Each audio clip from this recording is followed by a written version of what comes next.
Today we're going to be working on the front struts of a 1981 280ZX. We're going to be replacing the factory struts, keeping the old springs, but just new struts because it's gotten a little bit mushy. I'll show you what I'm talking about.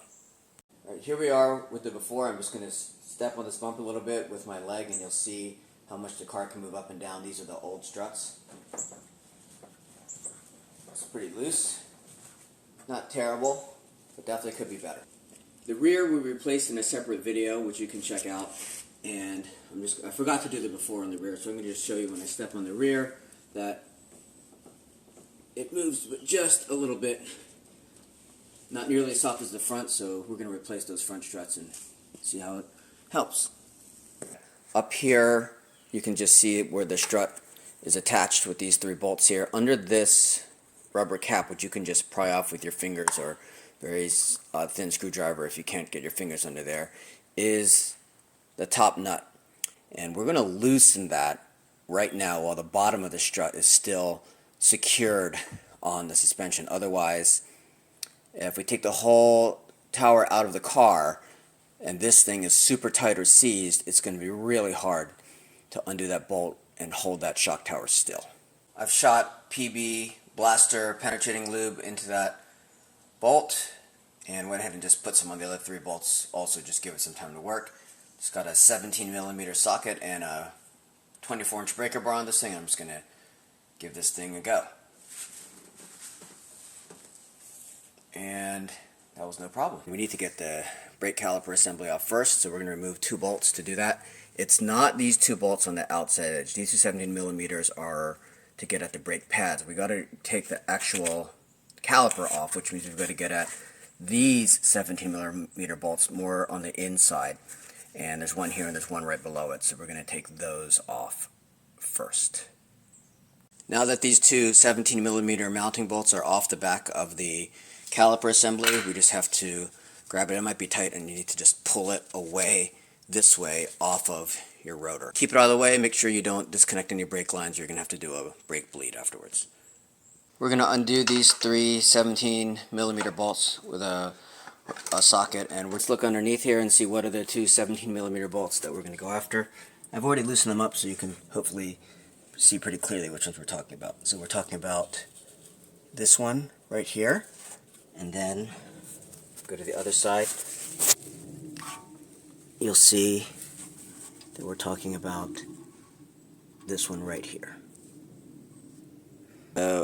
First step to working this out is you can use one hand, you just use the heel of your palm and just push down right here, and use your other hand to pull forward on the rotor, and we'll see what that looks like. Once you've done that, you'll see that the strut assembly right here, which is all complete with the backing to the rotor, is just barely being caught by the end of that self-locking nut up there. So all we're going to do is just pull up on this to give it a little bit of play, and then we're just going to work it the rest of the way out. And now you can see the strut assembly complete with the rotor assembly is all out of the car. And again, I did not have to remove any sway bars, end links, tension control rod. Everything's still in place, and we're going to go ahead and now work on replacing the strut inside this assembly. This would also be a really good time to clean up the strut sleeve here because it's gotten kind of ugly, and you can actually see that part through the wheel well of the car. We've cleaned off the grease off the coils and put on the spring compressors, so we're going to just compress the spring. You'll know your springs are compressed enough when you can wiggle and turn the spring itself inside the rest of the housing, and you see that it's not stuck on the bottom anymore. So we're going to go ahead and undo the nut at the top now. Once you've removed that 17mm nut from the center, it's pretty easy just to work this piece off, and this would be a good time to go ahead and clean up this piece also of any surface rust. I'm going to go ahead and hit the underside of this top hat with some rust reformer. I don't want to get anything in this part on the inside, so I found that a little takeout container lid, like one of those pint or quart size things, fits very nicely and just covers that right there. So instant masking job, and then we're just going to hit that to make sure it doesn't rust anymore. Dust and debris are going to be your enemy. We don't want anything to get onto the parts as we start to disassemble this. So as we pull off parts, we're just going to put them in this Ziploc bag here. The next piece to come off is going to be this ring right here. We just pull it out. Next is going to be this entire mechanism here. You can see it's got the dust cover attached to it, so we're just going to take this and slide this all the way out. As you pull this top off, you'll see that the dust cover is connected in both places, so we're going to gently pry it off of the ridge at the bottom end and pull the whole assembly out. We've got the dust cover off with the top, and you want to get out any debris that is probably built up in there. The dust cover is set aside, the spring is pulled off. By the way, you shouldn't leave a spring compressed like that. You should undo it. For safety reasons, if you're going to leave it compressed, just set it far, far away from anybody or anything. There's some surface corrosion in this strut housing on this side right here. I'm just going to clean that up a little bit too. The most difficult part of this job by far is getting that gland packing nut off the top right here. It is super tight, and it's almost impossible to keep this whole strut assembly from rolling around. So I shoved it into the corner right here, propped up with some bricks and some cinder blocks just to keep it from rotating in a couple of different points. And then I had my teenage kids both push on the end of this cinder block to keep it from moving while I went to town with the channel lock pliers and finally got that nut moving so we can continue. Alright, so once you've taken out this gland packing nut, you clean it off and save it if your strut kit or your new strut that you bought didn't come with one. I have the KYB Excel-Gs. It actually came with one of these, but I might reuse this one anyways because it's OEM. We'll just figure that out later. Just to remind you, that piston rod had to have been put all the way in when we removed the gland packing nut. Then there's a little O-ring inside here, and we're going to pick that O-ring out carefully. And once we pick out that O-ring, we should be able to remove the piston. Alright, I used a very small flathead screwdriver to carefully get under the O-ring and unseat it all the way around. Just took my time and then was able to extract the O-ring, and it's in good shape, so I'll be able to reuse that. Then we're going to set this aside in the plastic bag, and we will slowly pull the piston rod up, and then the entire thing should come out now. Okay, the old strut is out. Caught some oil, spilled a bunch of oil.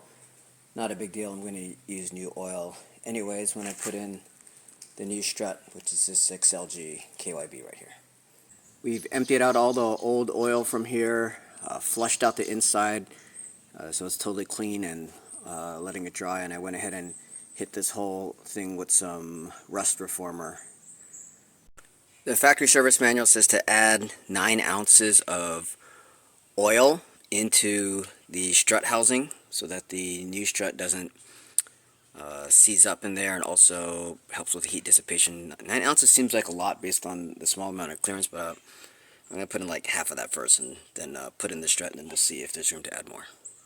Alright, I've poured about 4 ounces of oil in to start, and I'm just going to slide the new strut down in here and gently lower it and gently set it in.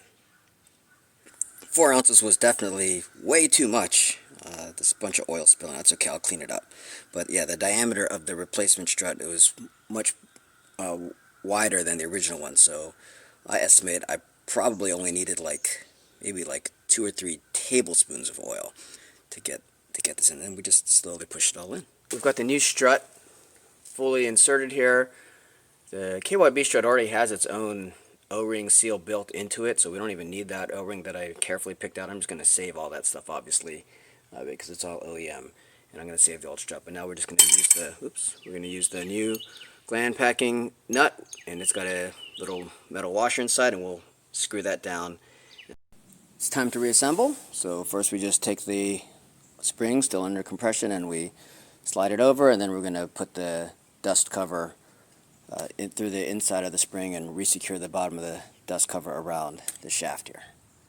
Once you have the dust cover reseated at the bottom with the coil and everything aligned, you're just going to put this bearing back on that you had taken off earlier we'll put the top cap on, and then we'll put the nut on at the end, and then we'll start releasing the spring pressure.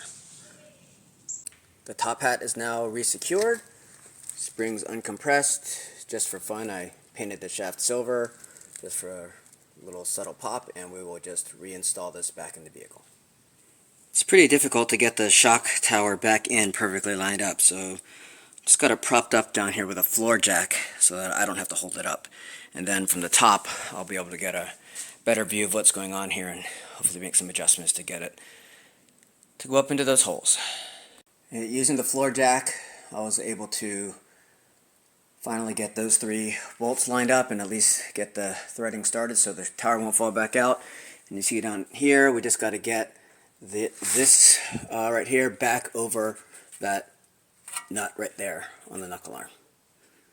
Right, after a big struggle trying to get the bottom of the strut over the knuckle arm, I got it. And to save you all the same struggle, the easiest approach is to pull the knuckle arm forward, like you can see, angle it towards the wheel assembly, and then hopefully you can hop the back of the strut housing right over the top of it. We have the bottom of the strut tower assembly back in place over the knuckle arm, and we'll just reinsert the bolts from the bottom. Of course, I clean them up and put some anti-seize lubricant on them. We have everything reassembled, torqued back on to spec. 25 foot-pounds, 50 in the middle, and then there's that plastic cap that was on here that we'll put back on.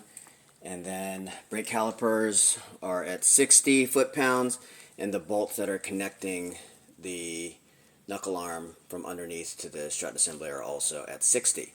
Then we'll just work on the right side, and then we'll take a look at how this improved our suspension. Alright, we have both sides on, driver and passenger. Took about, I would allow yourself at least 4 hours per side, especially if you're working alone. And we're just going to go ahead and just do the footstep test here to compare it to the mushiness from the beginning of the video. And you can see definitely much better. Well, I hope that was helpful for everybody. I know I personally spent probably as much time researching this and reading about it as I did on the actual job. It's a little bit intimidating, but in the end wasn't too bad. And again, these are the shocks. These are the struts that I use to replace the gas adjust in the rear, the Excel-G's in the front. And of course, when you change out these things, the next stop should be to the alignment shop, where I'll be headed tomorrow morning to make sure all my alignment gets readjusted.